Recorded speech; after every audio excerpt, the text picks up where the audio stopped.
25. lipnja 1994. večer je bila gusta, ljepljiva od topline, kao da se nešto teško nakupljalo u zraku. Subotica je disala polako, zatvorenih prozora, dok su se mladi iz srednje škole Svetozar Marković skupljali na školskom igralištu uređenom posebno za maturalnu večer. Tkanine su lepršale, parfemi se miješali s mirisom prašine i jeftinog šampanjca, a svjetla s reflektora presijavala su se na znojnim čelima i razigranim očima. Negdje oko 9 sati navečer glazba je bila najglasnija. DJ je puštao stranu glazbu koju su svi znali napamet i činilo se da će ta noć biti jedna od onih koje ostaju u pamćenju zauvijek. U gomili se kretala Ivana Milošević, 17-godišnja djevojka u haljini boje plavog ponoćnog mora, s rukama koje su stalno tražile rubove materijala, kao da joj haljina nije pripadala. Smijala se, fotografirala, mahala nekome iz daljine. Bila je posljednji put viđena u 23 sata i 43 minute kako ulazi sama u paviljon iza škole, prostor koji je toga dana služio kao improvizirana garderoba. Poslije toga ništa. Nema izlaska, nema glasa, nema svjedoka koji bi tvrdio da ju je vidio kako se vraća. Nestala je u trajanju jedne pjesme. Prije nego što počnemo, pozivam vas da se pretplatite na kanal i ostavite like. Taj jednostavan gest pomaže da ova priča dopre još dalje. I recite mi odakle me slušate. Volim upoznati one koji kroče ovim putem sa mnom. Policija je stigla tek ujutro kad su roditelji došli pokupiti svoju djecu, a jedna obitelj nije imala koga zagrliti. Pregledani su svi kutovi škole, ispitan je svaki profesor, svaki učenik. Paviljon je bio prazan, dvosmjerno ogledalo napuklo kao da je netko iznutra udario. Nije bilo tragova krvi, nije bilo tijela. Samo neobična praznina i šutnja koja se počela širiti gradom kao plijesan. Istraga se otegnula mjesecima, sve dok nisu ostali samo Ivanini roditelji, njezin brat Miloš i prazna soba koja je godinama mirisala na njezinu kosu. 18 godina kasnije, u ljeto 2012. Miloš je živio u Rijeci, radio u pomorskoj logistici i rijetko spominjao prošlost. Bio je tih čovjek zatvoren iznutra napet, ali funkcionalan. Te večeri sjedio je sam u stanu s pogledom na luku, pregledavao satelitske snimke Google Eartha, tražeći staru školu iz nostalgije ili možda zbog neke unutarnje potrebe da se vrati tamo gdje je sve puklo. Igralište je bilo sivo, napuknuto, obraslo u mahovinu, ali nešto mu je zapelo za oko. U središtu igrališta pod pravim kutom vidio je oblik koji nije pripadao terenu, pravokutnik, blago zatamljen, neprirodan, kao vrata ili poklopac. Zumirao je ponovno, više puta. Osjetio je dašak hladnoće niz kralježnicu. Taj oblik nije bio tamo ranije, nije bio dio arhitekture, netko ga je zakopao. Tjedan dana kasnije Miloš se vratio u Suboticu. Škola je bila zatvorena, napuštena, prozori zamračeni, zidovi išarani grafitima koji više nisu nosili značenje.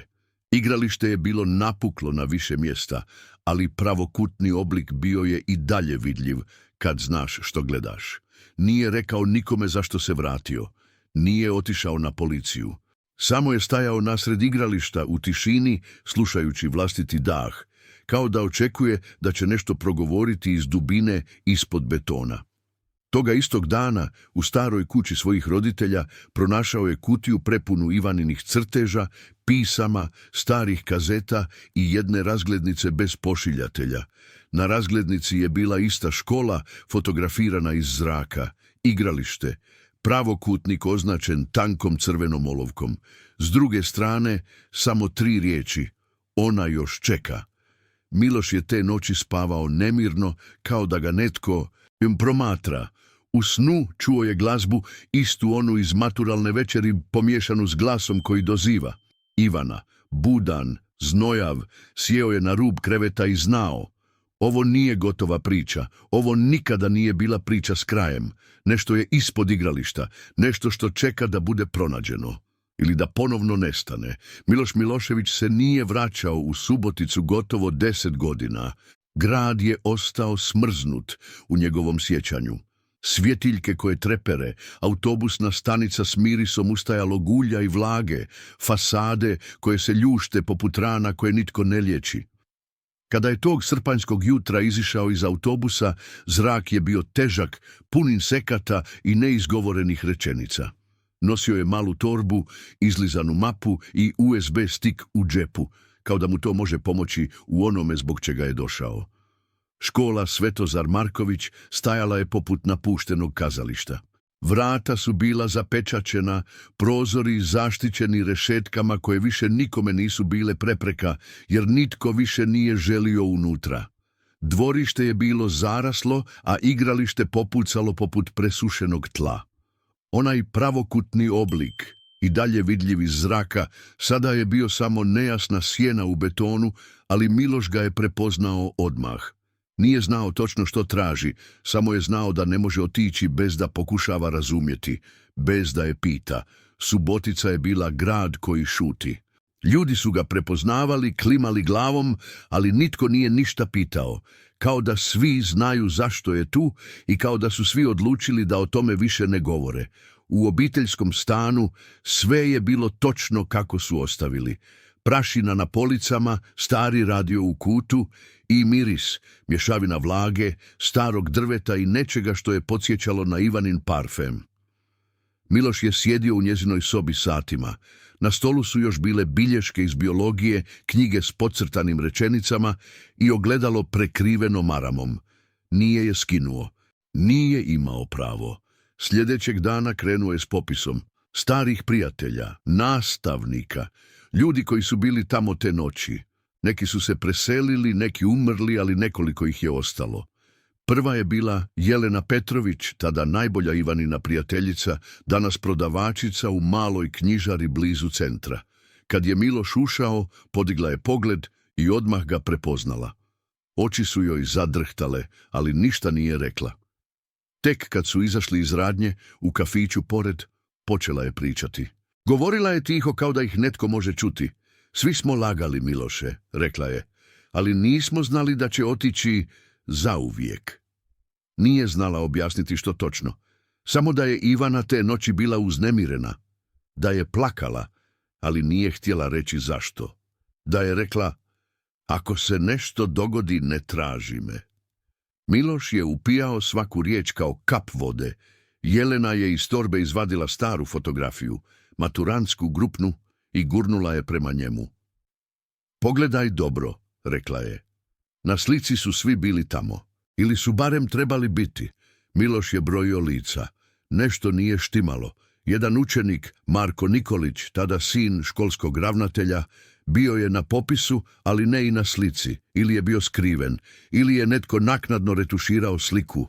Iza leđa drugih, sjena, tamna, iskrivljena, kao da je netko htio nestati. Miloš je zadrhtao, tada mu je Jelena šapnula posljednje, postoji netko tko zna više, profesorica Ranković. Ona nikad nije prešla preko toga, sad je drugačija. I tako se trag nastavio.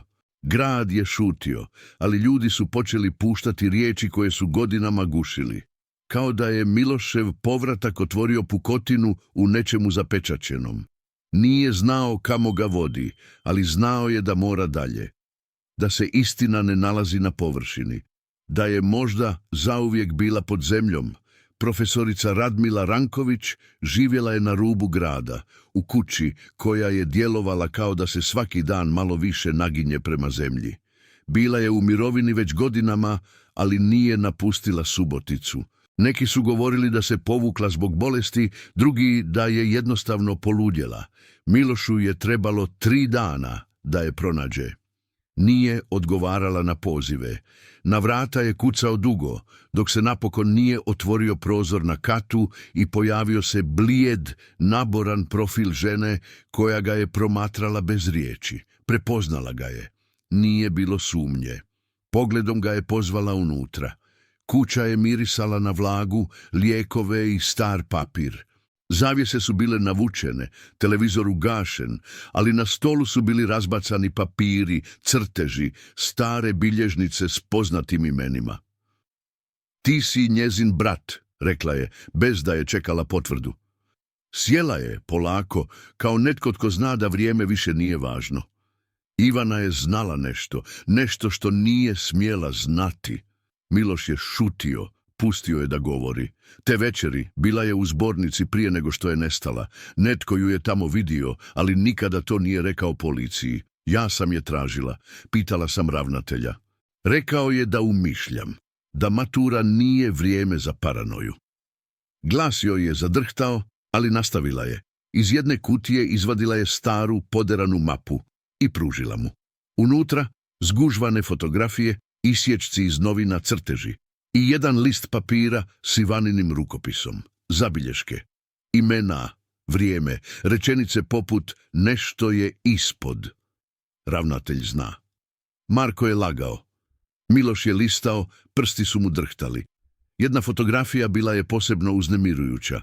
Snimljena negdje iza škole, slabom ekspozicijom, prikazivala je vrata u zemlji, poluotvorena. Poklopac s metalnom ručkom, obrasla trava. Profesorica mu je objasnila da je to bio stari ulaz u skladište ispod škole, zapečaćen 80-ih, ali nikad službeno dokumentiran. Nitko nije trebao znati da postoji, ali Ivana je znala.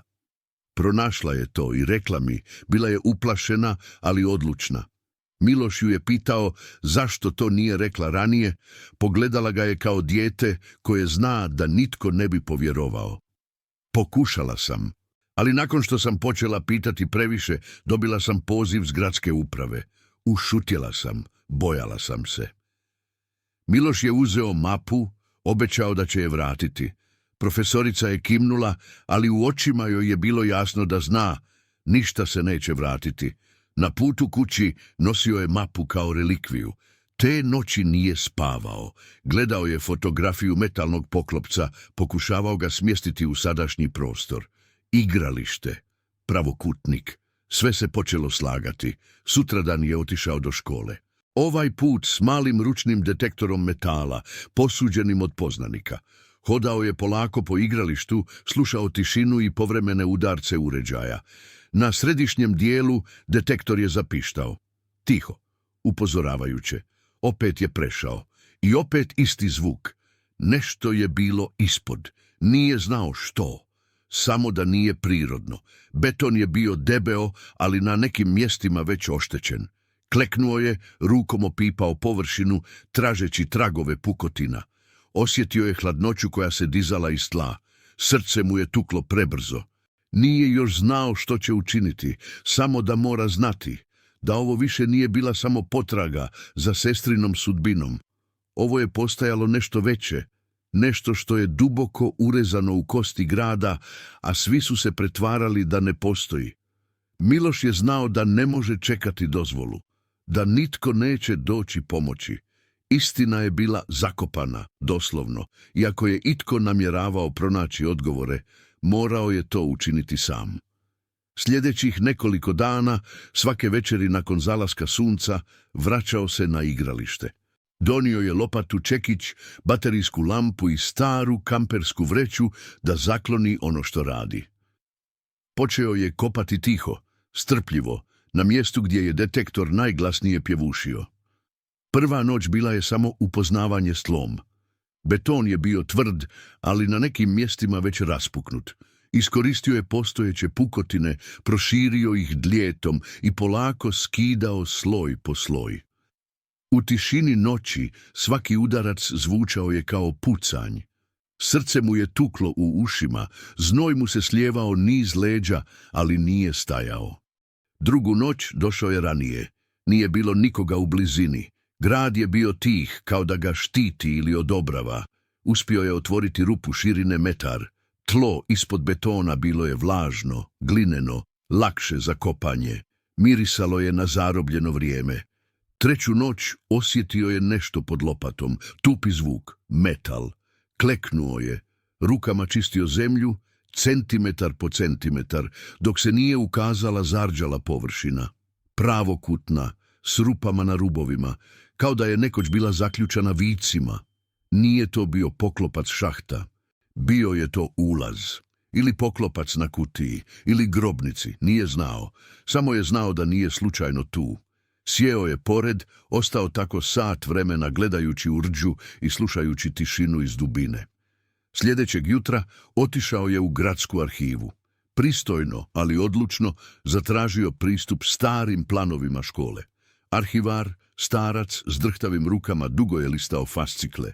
Pronašao je nekoliko planova iz 70. i 80. Na njima jasno označen podrum ispod škole, nekada korišten za skladištenje opreme, kasnije zatvoren. Nigdje nije bilo službene bilješke o njegovom zatrpavanju. Ali jedan dokument, unutarnja bilješka iz 89. nosio je potpis D. Jovanović, školski domar. Milošu je ime bilo poznato. Taj čovjek nestao je godinu dana nakon Ivaninog nestanka. Bez traga, slučajno, ili je znao previše. Te večeri ponovno se vratio školi. Ispod baterijske lampe pogledao metalni poklopac. Pokušao ga podignuti. Bio je zaljepljen, zapečaćen vremenom. Uzeo je čekić i polako počeo udarati rubove. Zvuk metala protiv metala odjekivao je poput kucanja na vrata koja nitko više nije želio otvoriti. Nakon 10 minuta dio se pomaknuo. Ispod se osjetio hladan zrak, ustajao i vlažan, udahnuo je. Mirisalo je na zatvoreno, na prošlost. U svjetlu lampe nazirao je crnu prazninu. Nije ulazio. Još ne. Samo je sjedio, prstima prelazio po rubu i osjećao kako mu se tijelo napinje. Svaki mišić svjestan opasnosti i obećanja. Tamo dolje možda je bila njegova sestra ili samo praznina, ali on više nije mogao stati. Dan nakon otkrića Miloš se probudio s glavoboljom koja nije dolazila od umora, već od tihe spoznaje da je već prešao granicu. Više nije bio samo brat nestale djevojke. Bio je čovjek koji je otkrio vrata u nešto što nitko drugi nije želio ni priznati. Tog dana vratio se u arhiv, ali s drugim pitanjem. Htio je vidjeti interne dopise škole iz razdoblja između 89. i 95. Arhivar je oklijevao, ali Miloš mu je stavio ispred nosa staru fotografiju poklopca i promrmljao za nju. Starac je klimnuo, nestao iza zavjese i vratio se s prašnjavom kutijom na kojoj je pisalo interna prepiska povjerljivo. U kutiji hrpa nepotpunih dopisa, većinom bez potpisa. Ali jedan dokument isticao se. Izvanredna sjednica školskog odbora iz travnja 1994. Tema: privremeno zatvaranje podrumske prostorije zbog strukturne nestabilnosti. No u bilješci rukom netko je dopisao: zapečaćeno po nalogu ravnatelja. Nema daljnjih radova. Miloš je osjetio hladnoću kroz prste. Tko je odlučio zatvoriti prostor koji ni ne postoji na službenim planovima? I zašto upravo u mjesecima prije Ivaninog nestanka? Vratio se kući, pregledao bilješke profesorice Ranković. Među njima stari članci iz lokalnih novina. Jedan gotovo nečitak izvještavao je o nestanku školskog domara Dragana Jovanovića.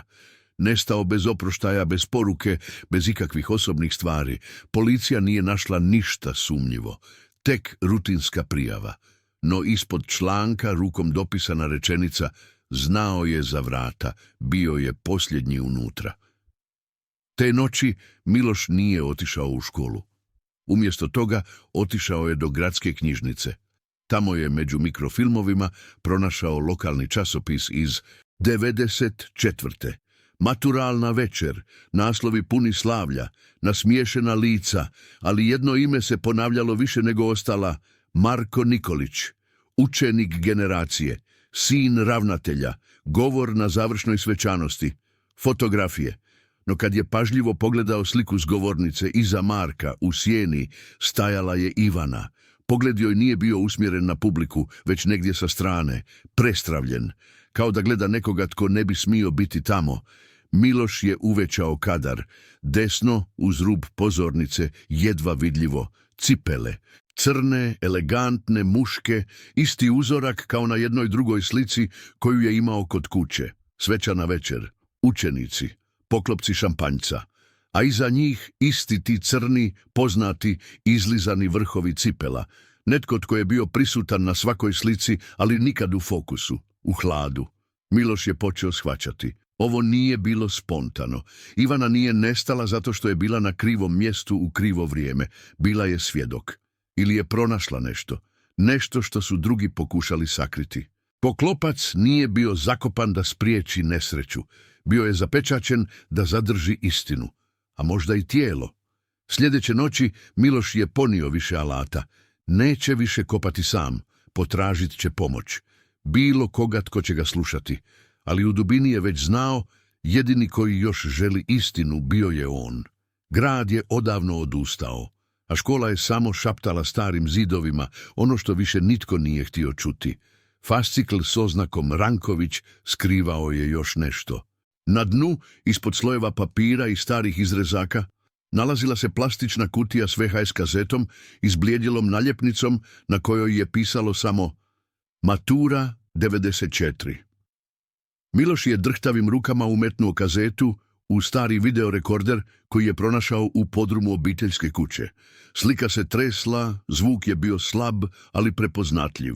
Glazba, smijeh, šampanjac koji puca, mladost koja ne zna da će netko od njih nestati.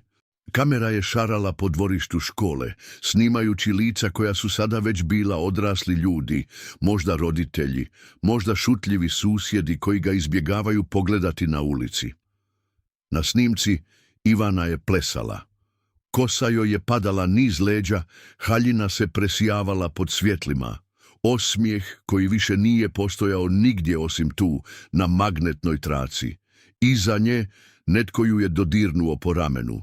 Okrenula se naglo, a osmijeh je nestao. Kamera je slučajno uhvatila trenutak. Lice joj se napelo, oči zadrhtale. Netko joj je nešto šapnuo nečujno. Okrenula se i nestala iz kadra. Kamera je na trenutak ostala sama, usmjerena prema paviljonu. Ulazna vrata, poluotvorena, sekunde prolaze. Kamera još uvijek snima i tada silueta. Netko ulazi nakon nje. Figura visoka, u tamnom odijelu, lice u sjeni. Kamera ga ne prati, samo nastavlja snimati ostale plesače. Miloš je premotavao, ponovno gledao, pokušavao uhvatiti detalje. I onda stop, cipele, crne, isti uzorak, isti hod. Srce mu je tuklo kao da će iskočiti. Znao je kome pripadaju. Nije bilo sumnje. Isti čovjek čiji je sin bio Marko Nikolić, ravnatelj škole. Dragan Nikolić. Miloš je ustao, obrisao znoj s čela i uzeo papir. Počeo je pisati imena, povezivati. Ivana, Ranković, Jovanović, Nikolić. Svi krugovi vodili su prema tom imenu. Bivši ravnatelj, danas pokojni, službeno preminuo od srčanog udara 2 godine nakon Ivaninog nestanka. No u jednom članku iz tog razdoblja, koji je Miloš pronašao zakopan u starim novinama, spominje se istraga oko zloupotrebe prostora škole u privatne svrhe. Istraga nikada nije dovršena, nema službenih nalaza, zatvorena zbog nedostatka dokaza. Sljedećeg dana Miloš je stajao pred kućom Marka Nikolića. Danas odvjetnik, utjecajan, uglađen, uvijek s osmijehom koji ništa ne kaže. Marko ga je pogledao kroz prozor. Njihovi pogledi susreli su se. U tom trenutku sve je bilo rečeno. Marko je zatvorio zavjese. Miloš nije pokucao. Samo je stajao osjećajući težinu godina laži, šutnje, znao je da je blizu, snimka je bila ključ. Ne dokaz za sud, ali istina za njega. Ivana je nešto vidjela, nešto što nije smjela, i netko je odlučio da više neće govoriti. Ali snimka je preživjela i s njom pitanje koje više nije moglo ostati zakopano. Kazeta je bila skrivena dovoljno dugo. Sada, kad je postala dio stvarnosti, više nije bilo povratka. Miloš je znao da će ljudi početi osjećati njegovu prisutnost, i oni koji su šutjeli i oni koji su se nadali da će vrijeme izbrisati sve. I bio je u pravu. 3 dana nakon što je počeo pokazivati snimku, najprije profesorici Ranković, zatim Jeleni Petrović, a onda još 2 osobama s fotografije, stigao je anonimni e-mail, bez pozdrava, bez potpisa. Samo: pogledaj 47 minutu, zatim dođi do mene. Adresa je bila u predgrađu, stara zgrada, napuštena informatička radionica iz 90-ih. Tamo je živio Nenad Simić, nekadašnji tehničar škole, tada zadužen za videonadzor i ozvučenje. Danas, gotovo zaboravljen, sjede kose, pogleda zaklonjenog debelim naočalama. Otvorio je vrata bez riječi, kao da ga je čekao. Uveo ga je u prostoriju s računalima iz drugog vremena, monitorima prekrivenim prašinom i mapama na zidovima koje su prikazivale školu do posljednjeg centimetra. Znaš li ti što ona nije smjela znati? Pitao je dok je sjedao. Miloš je šutio. Nije želio nagađati. Želio je da ovaj čovjek koji je godinama skrivao napokon izgovori ono što nitko drugi nije htio. Ispod škole nije bio samo podrum. Bila je još jedna prostorija, neprijavljena, sagrađena još 81. Služila je za sastanke, neformalne, direktorske, ponekad s ljudima iz općine, ponekad s udrugama koje nisu bile službeno registrirane, neću reći više od toga. Miloš je osjećao kako mu se koža hladi. Ivana je snimila nešto, audio, netko joj je dao diktafon. Ne zna se tko. Snimila je razgovor ravnatelja i još 3 ljudi. Ne mogu ti reći imena, samo bila je previše pametna. Htjela je dokazati što zna, htjela je ići na policiju. Snimka je nestala, a ona s njom. Miloš je pitao: je li to sve?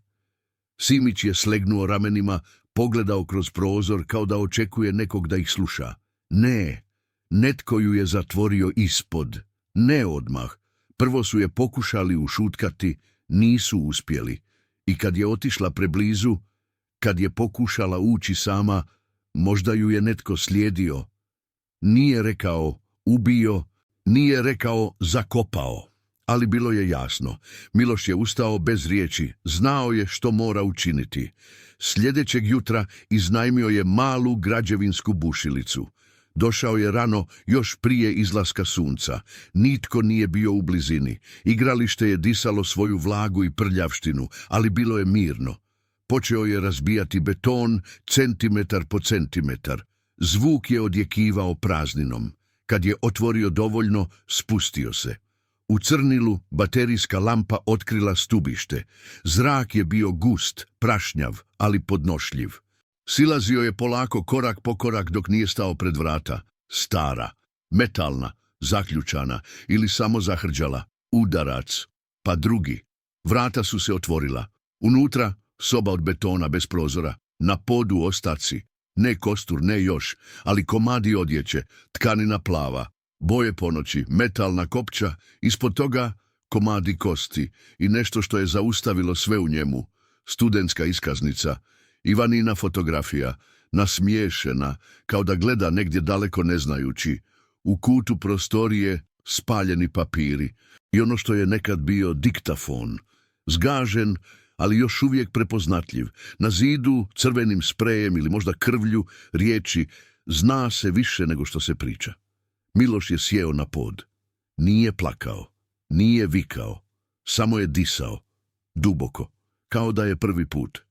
Tijelo je službeno identificirano kao ljudski ostaci u naprednom stanju raspadanja, vjerojatno ženski spol, adolescencija. DNK analiza potvrdila je ono što je Miloš već znao. Ivana je bila ispod škole 18 godina. Zakopana, zatvorena, zaboravljena. Vijest je odjeknula u lokalnim medijima. Policija je otvorila slučaj, najavila novu istragu, sazvala konferenciju za novinare. Izjave su bile pažljivo izgovorene. U tijeku su aktivnosti, prikupljaju se dodatni dokazi, obitelj će biti informirana. No iza kulisa tišina se vratila brže nego ikad. Dokumenti su nestajali, imena nisu bila spomenuta. Grad se sagnuo prema vlastitoj sramoti i odlučio je ponovno zakopati ovaj put riječima. Miloš nije prisustvovao sahrani. Ispratio ju je tiho, u staroj obiteljskoj kući, u sobi u kojoj su još uvijek visjele njezine crteži i mirisalo na laneno ulje. Pepeo je položio u malu urnu i odnio je sa sobom. Nije rekao nikome kamo, samo je nestao. Godinu dana kasnije netko je ostavio fascikl na stolu gradske knjižnice, bez potpisa. Unutra preslike internih dopisa iz škole iz 94. Kaznena prijava protiv neimenovanog djelatnika. Snimka lošeg kvaliteta, presnimljena više puta, ali razumljiva. Glasovi, muški, teški. Ona zna, moramo je spriječiti. Ako ode s tim, gotovo je. Nikada nisu službeno identificirani. Fascikl je nestao iz arhive tjedan dana kasnije. Nitko nije znao od koga je ostavio. Nitko nije pitao gdje je završio. Danas škola Svetozar Marković više ne postoji. Srušena, zemljište očišćeno, najavljeno novo stambeno naselje. Igralište je pretvoreno u parkiralište. Pravokutna mrlja više nije vidljiva. Ali netko, jedne noći, napisao je sprejem po zidu obližnje zgrade. Ona još uvijek gleda. Riječi su obrisane sljedeći dan. Ali ljudi pamte, ne govore, ali pamte. Miloš više ne živi u Srbiji. Neki kažu da je otišao u Skandinaviju. Drugi da ga je progutao isti crni prostor kao i njegovu sestru. No jedna stvar ostaje. Istina se pojavila, ne kao pravda, ne kao kazna, već kao tiho, gorko svjetlo, i ono ostaje, i ono peče. Hvala vam iz dubine mog srca što ste ostali sa mnom do kraja ove priče. Znam da nije bila laka za slušanje. Znam da je nosila težinu tišine, gubitka i pitanja bez odgovora.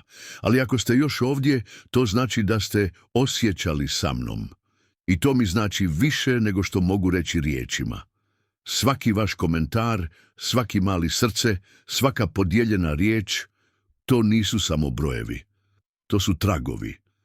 To je znak da nisam sama u ovom što gradim i da priče, ma koliko bile tihe, mogu doprijeti do nekoga tko ih treba čuti. Ponekad se čini kao mali klik, ali za mene to je veliki val zahvalnosti. Ako vam se svidjelo ono što ste čuli, ako želite još priča koje se usuđuju pogledati tamo gdje većina skrene pogled, pozivam vas da se pretplatite. Ovdje vas uvijek čeka glas koji pamti i koji priča za one koje su drugi zaboravili. Vidimo se uskoro. I hvala za sve.